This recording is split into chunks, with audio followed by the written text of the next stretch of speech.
Hello and welcome back to HEMAFightBreakdowns. Today I'm going to be going over the bronze medal match from Swordstrong KC between Chris Yang and Michael Stack. Now, these are both two people that I somewhat have heard of before, though I tend to know Christopher Yang's style a little bit better as I've fenced him before in the Ohio circuit. So what I know from the offset here is that Chris is a very patient fencer who really loves to do parry riposte. And what I know from watching Michael Stack's footage both here and in other instances is that he's a very point forward style of fencer. So we have a rather interesting matchup here in two rather passive, somewhat defensive fighters going head to head, and in a format where anything counts as 1 point and where doubles are always going to be thrown out. You're probably not going to see a whole lot of doubles, and as you watch through the footage, there basically aren't many, but at the same time, there are tons of them. This is going to prompt another discussion about the rule set, so if you're really still mad about that in my last video, too bad. So for our first exchange, we don't really have much of a feeling out period because Michael Stack seizes the initiative almost immediately and comes in with something that is somewhat akin to a Hail Mary play. Basically, it is a stepping parry style technique. What I mean by stepping parry is that any instance in which you are moving forward towards your opponent, but throwing a either preemptive or simultaneous parry style action in order to deal with the threat that you're pretty sure is going to come as a result of you walking into distance. And that's basically exactly what happens. Michael Stack is already throwing his defensive short edge deflection off onto his top right side, just as he is taking a big long lunge into measure. Christopher Yang sees this coming forward, reacts by throwing a simple Oberhau or Schielhau style maneuver straight down into the head, and it gets pushed out of the way by that short edge deflection. This is a textbook example of what a stepping parry technique can really do for you. If you are very certain about what kind of reaction your opponent is going to have, stepping forward and doing a preemptive defensive action can pay dividends because it takes away some of the disadvantages of both being defensive and stepping forward into range without an attack.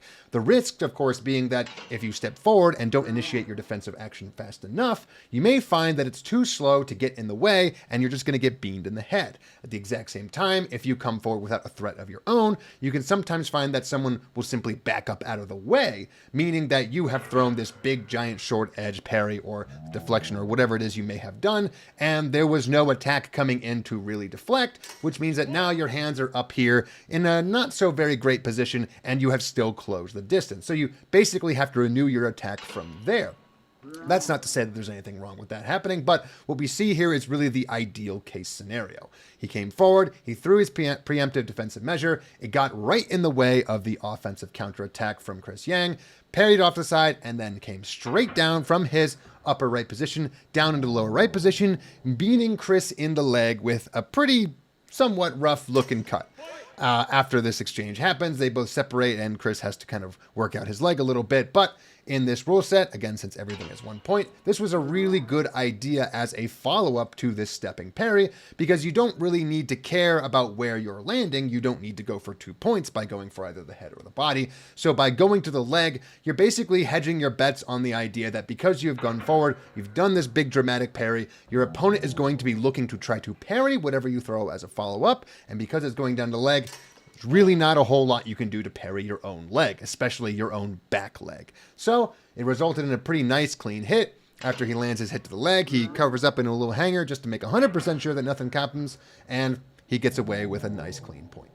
So for our second exchange, we're going to talk a little bit about the stances of these two opponents. Now, as you saw from the previous exchange, and as you're seeing again now, Michael Stack likes to fight out of a very low guarded position.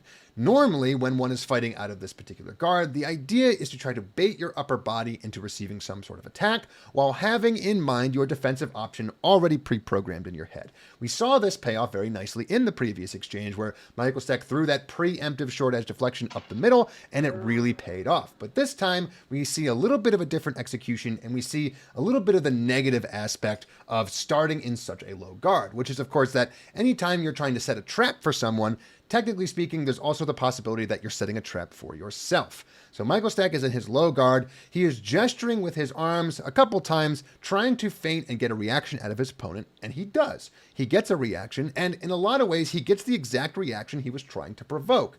Chris Yang levels his sword right at his opponent's chest and starts walking it in, going for a thrust. This is, in a lot of ways, the ideal situation that you want if you're trying to provoke a response from somebody, because the point was not close enough to actually land in the initial action, and he had to then walk his feet the rest of the distance in order to land that thrust. Unfortunately, we see the real con here of having such a low guard, and that is it took so long for for Michael to get his guard from that low position to the high position where he is going to, of course, do another short edge deflection, that the point manages to walk its way all the way into his chest before he makes it, and the result is that it does make a little bit of purchase and stick a little bit in there before his short edge deflection pushes it off out of the way, at which point his afterblow is out of tempo.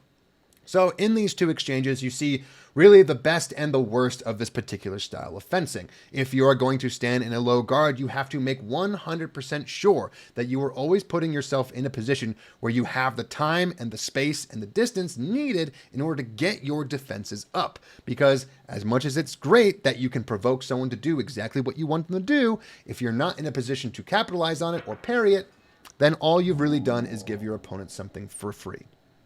So for this third exchange, we have a bit of a brutal double thrust. Now, the reason that this double thrust happens has to do a lot with two things. One, Michael Stack's starting position, which we've seen previously as being a pretty big factor in these exchanges. And two, bind work. Now, one of the things that people tend to know pretty quickly or learn pretty quickly in HEMA is that when you are right-handed and you're fencing another person who's right-handed, the dominant bind that you want to have is right on the center line with your long edge. When you're right-handed, your long edge is going to be on the left side of your blade. Simple. But when you are Michael Stack and you like to keep your blade down and on the left side of your body in your boar's tooth or plow style position, the problem here is that if you come straight from that position to a thrust, you are going from your left side to the center line. And what that means is that the bind you are likely going to engage in when you reach that center line is going to be a short edge to short edge bind. The problem with two right-handed people engaged in a short edge to short edge bind is that it's not on the inside of a right-handed person's entry into measure from their right side to that center line. This is going to sound a little bit complicated, but I'm going to have some images up here that'll help a little bit. Basically, think about it this way. When you're fencing a right-handed person, chances are whatever attack they're going to throw first, whether it's a cut or a thrust, is going to come from their right side to the middle. In order to defensively stop that from happening, you have to put your weapon somewhere in between their starting position and their ending position. If you come up on the left side, however, what you're essentially doing is following behind their attack, ensuring that you are not going to meet their blade up in the middle. You are going to end up coming either before or after them, touching the backside of their blade and either putting a little bit of extra emphasis over to your right side or none at all. In my opinion, this particular kind of play is extremely risky. It's very, very risky because what you basically have to know for a fact is that your opponent is going to try to parry rather than just hit you. And when you're taking a big step into measure, there's a 50-50 shot. Some people will see you step into measure and they will immediately try to parry whatever it is you throw, and in which case it is absolutely your incentive to throw something that is basically impossible to parry. However, if their other decision is to hit you back, you also have to make 100% sure that your attack can in some way interrupt the path of their attack. Otherwise, you're going to end up in this situation here where there was basically absolutely nothing either person could do to not get hit aside from make the decision to not attack, which ends up in kind of like a prisoner's dilemma where the only person who doesn't attack here is actually the person who loses, and the person who does attack ends up in a neutral situation. So again, we have another rule set discussion here. One of the bad aspects, at least in my opinion, of this is that doubles count for nothing. Now, there's certain ways that this can be problematic and certain ways that can be very beneficial, but because doubles are not counted for either person, there's really no reason to try to parry when someone steps into range. That is because the worst thing that could ever happen to you when someone steps into your range is that they hit you. And if all you have to do is hit them back, what you're basically telling yourself is, if they do something wacky and weird, he's going to hit me, I'm going to hit them, nothing happens. But if they do something normal or defensive, there's a decent chance that we're going to end up in a bind, and I might get the better of that bind and be able to pull off and throw a follow-up. meaning that it behooves me to always, always, always throw an attack as either the initial action or as a reaction to the initial action, because there is no punishment on my part for getting hit and delivering a hit, but there is a huge punishment on my part. If I see someone come at me, I throw a parry and I don't make it.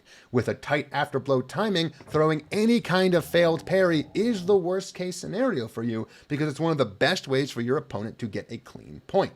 So as we continue on into this fight, we're going to see plenty more situations much like this, but we're going to have a little bit more discussion about priority and tempo. So this is going to be the fourth exchange, and if you remember from the rules, they only go to 5 points, not really 5 exchanges, because of course doubles don't count towards the number of exchanges. But there's only 3 exchanges left, including this one. But the thing about all the rest of these 3 exchanges is that they're all basically exactly the same. One person initiates an attack, that person's attack gets parried, at which point both of them throw a double Zwerk and more or less land on each other. The problem here is that with the rules as they are written, as I currently understand them, there is absolutely no fundamental way to differentiate between these 3 exchanges. Because at the end of the day, a double in this rule set was essentially defined as, did you hit the person in an adequate amount of time? And this is where we get to have a little bit of a discussion about right of way. I've said it before, and I'll definitely say it again here. Right of way is a really, really important tool, not necessarily for judging or putting into a tournament rule set, but for understanding what happens in an exchange. So in this particular exchange, if we break it down via right of way, what happens here is that Chris Yang is reacting to a little bit of a feint from Michael Stack, which at the end of the day means that he has the initial attack. He throws his initial attack in, Michael Stack parries it, and then throws a Zwerk on his low left side. At the exact same time as this happens, when Chris Yang is parried, he then throws a low Zwerk on his left side. And what that means is that both of them are in a situation where they can't meaningfully parry each other, but they can pretty easily hit each other, and they do. Now, in a right-of-way rule set, the concept of priority goes in a basic order. If you attacked and your attack landed, you have attack priority. Means you always get your point. If you were parried and the attack you throw after your parry, your riposte lands, you always get your priority. So what that means is that in this particular instance, under this rule set, there was really no way to call whether or not someone was doubled or afterblowed, because they were essentially the same thing. But in right of way, what would happen here is that Michael Stack, who initiated the parrying action after Chris Yang's attack, would have priority, and under this exact instance, when he and Chris both landed their Zwerks, Michael would have gotten the point. I think this is a really key thing for understanding certain ideas when it comes to fencing, because otherwise you end up in a situation where pretty much any situation where both people hit each other in a reasonable but kind of arbitrary amount of time is going to be called as a double. And in a rule set where doubles end up wiping out to nothing, you end up with a lot of exchanges that just look like this. Both people come forward, they both hit each other, you say reset, do it again.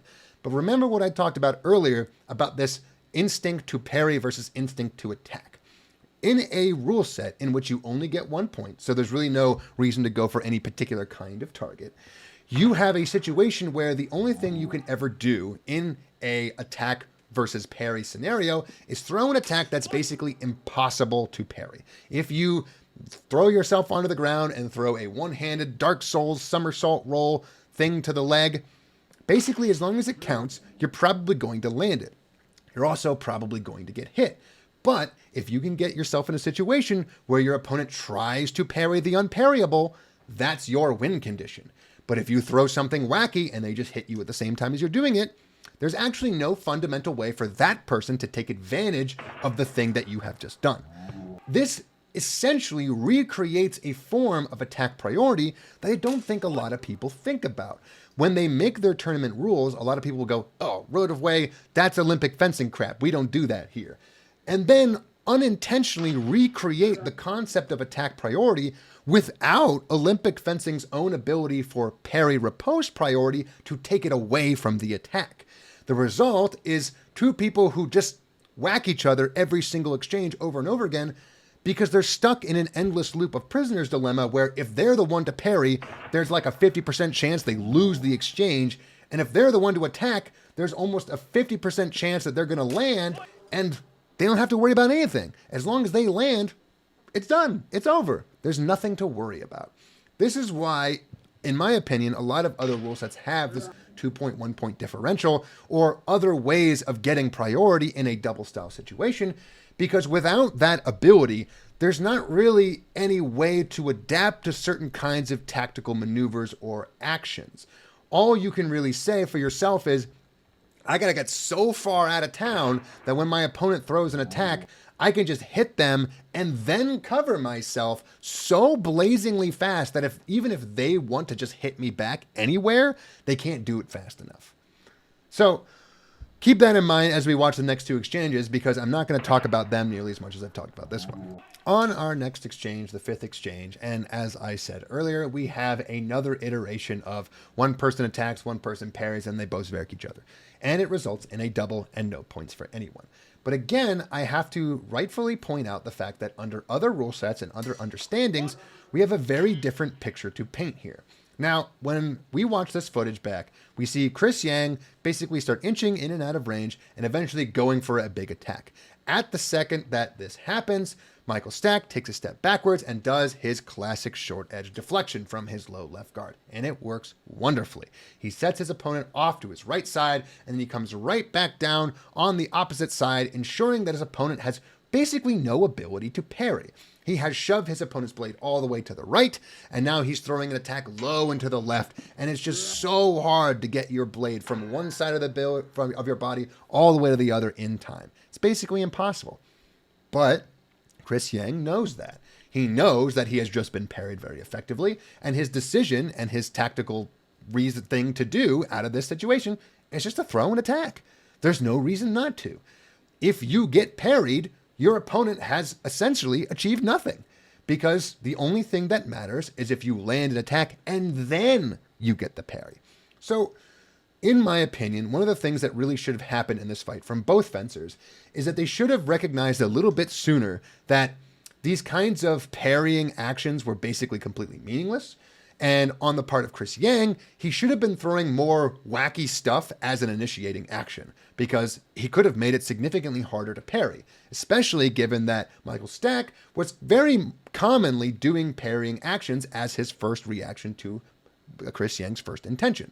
That might have worked out a lot better for him. At this exact same time, Michael Stack probably would have done a lot better if every time he saw Chris Yang come forward, instead of doing his short edge deflection, he just shoved his point in his face. Because 8 times out of 10, when Chris Yang came forward, he didn't do so with quite enough emphasis and quite enough wackiness that he was guaranteed to land in his position. So, if every time Michael Stack went for that short edge, just deflection minorly, but then straight with that thrust straight to the neck, he probably would have landed it almost every single time. And the thing about this rule set is landing was significantly more important than parrying first. Once he landed his thrust on his opponent, he would have had the ability to then wind into some kind of quadrant, hope that he got a little bit of a lockout on the blade, kept himself safe, and gotten a very clean and important point. A clean point, which, as we're seeing right now, was not working out on the decisions that both fencers were making. So we come now to the final exchange, and as I said 2 exchanges ago, it looks pretty much exactly the same. Chris Yang comes forward with an attack, Michael Stack steps back and parries, and then they both throw a zverk. Only this time, the key difference is that Michael Stack throws a left zverkow, while Chris Yang throws a right zverkow. And it's almost sad to say, because this was Chris Yang's adaptation here, but it was definitely the wrong one to pick given the situation and the rule set. So the thing about zverkows is that if you throw them on opposite sides, you're pretty much guaranteed to hit each other. But under this rule set, that's a double, nothing done, and you give yourself another shot at victory. However, if you instead choose to throw a zverkow on the same side as your opponent, you are engaging in a race where the first person to land their zverkow underneath of their opponent's zverkow is going to win. And the reason they're going to win is that when you land a low zverkow, you end in a hanging parry position. That position can keep you safe from the zverkow that is coming in over your hanging parry at the exact same time. So, in this particular interaction, Chris Yang comes forward, he throws his attack, Chris Stack parries, and he is on a perfect position and a perfect path to throw a very low left zverkow. As a result, he gets in underneath. Chris Yang, who has to come in over the top, has to try to sneak his Zwerkow over the top of a blade, but also still underneath of a guard. Doesn't quite land very nicely, and as far as I can tell by the camera angle, may not have landed at all, though it does make a little bit of noise, resulting in Michael Stack getting the final clean point and the victory. But it all just feels a little bit hollow to me, because at the end of the day, what we had here throughout this entire fight was essentially a prisoner's dilemma. One in which both people recognized that if they didn't attack, they'd probably be in a bad position. At which point Michael Stack made the one and only real effective adaptation to either parry while walking forward or parry while walking backwards every single time Chris Yang did anything. And the parry that he chose, the short edge deflection, ended up being in the path of every single attack that Chris Yang threw. Meaning that he was never once at any real risk of getting hit by that initial attack, and meaning that every single thing he threw after he landed that parry was pretty much going to land no matter what, and it was up to Chris to try to land something of his own just in order to neutralize it out. Chris was essentially on the back foot despite being the aggressor throughout every single one of these exchanges, and unfortunately never figured out how to adapt around Michael's one defensive option to the extent that he could either land his initial attack or at least bait out this big dramatic deflecting parry so that he could maybe snipe a hand or two. In my opinion, Chris probably would have won this fight if every time he came forward with his initial attack, he instead feinted it and came low to the hands on the opposite side. Michael Stack's big short edge deflection would have left his left arm wide open for a nice little snipe. And again, since you know for a fact he's going to throw that defensive option at first every single time, you don't really have to worry about getting hit so much. Sure, you might eat a thrust to the throat every once in a while, but it's not like he gets 2 points for doing so. All you got to do is hit him on the hands while he stabs you in the neck, and congratulations on your double. You get to do it again. So I'm trying not to harp too much on the rule set here, but I have to call him as I see him. And at the end of the day here, this is yet another medal match at this tournament where the rule set basically had a meaningful impact in virtually every single exchange, coming down, of course, to the wire where it was tied at 1-1, and basically a determination as to whether or not Chris Yang doubled or not meant whether or not Michael Stack won, or if they just had to keep doing it forever until somebody finally did something different so that they landed an attack and were able to parry afterwards. So if you want to try to learn from such a situation, this is what you really need to pay attention to. Michael Stack's short edge deflecting parries were extremely effective, and it's obviously something that he loves to do. If you are facing a person who has a very, very strong defensive option, it is your obligation to throw something that their defensive option cannot deal with. A one-handed Geistling could get around it. A one-handed thrust could probably get around it. Hand shots could definitely get around it. This is the kind of thing that you need to be throwing when you see somebody doing that over and over again. On the side of Michael, when your short edge deflection stuff is working absolutely perfectly, well, it might behoove you, especially in this tournament rule set, to make sure that you parry the second follow-up action that your opponent throws every time you parry them once. What you basically know is that while you got your short edge deflection, great job, that your opponent is not yet in a position where they cannot harm you. And as a result, going for a follow-up riposte is actually just going to result in a lot of doubles. It actually would probably make a lot of sense if he took a page out of Fiore's book, went for that short edge deflection, maintained the bind, and simply went for a big style grapple. He probably would have gotten it almost every single time because grappling is a great way of stuffing Zwerkows, especially when people are moving forward while they're doing it and they're crashing into you. Plus, looks like Michael Stack's a pretty big dude. He could probably stand to just take the force of his opponent crashing into him, get a really nice grapple off, throw a little short edge over the top or a little feinted pommel, and there you go. Clean points. It's one of those things where, in my opinion, something that well executed should be rewarded in the form of parry riposte priority, but unfortunately, this was not a rule set where that was favored, so either he would start throwing initial attacks, which, you know, maybe he didn't feel like he was good to do, or he had to do 2-3 steps in advance with his initial defensive measure just to make sure that he couldn't get doubled out every single time. So with that is going to be it for today's video. Hope you liked it. I'm going to maybe do 1 or 2 more videos on Swordstrong, and then we're going to be moving on. So I will see you with those videos next week.